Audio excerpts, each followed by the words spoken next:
Assalamu alaikum, dear viewers. I hope you are doing great by the grace of Almighty Allah. This is Julhash. There are many people who had completed their intermediate, graduation, and post graduation, but they can't speak in front of the people even a single sentence. Do you know why? Because of us, because of our society. There are more reasons. Some of them are bad comments.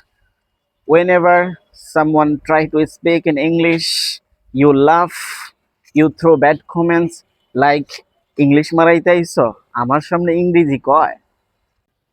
You know, this year thousands of students have failed in English.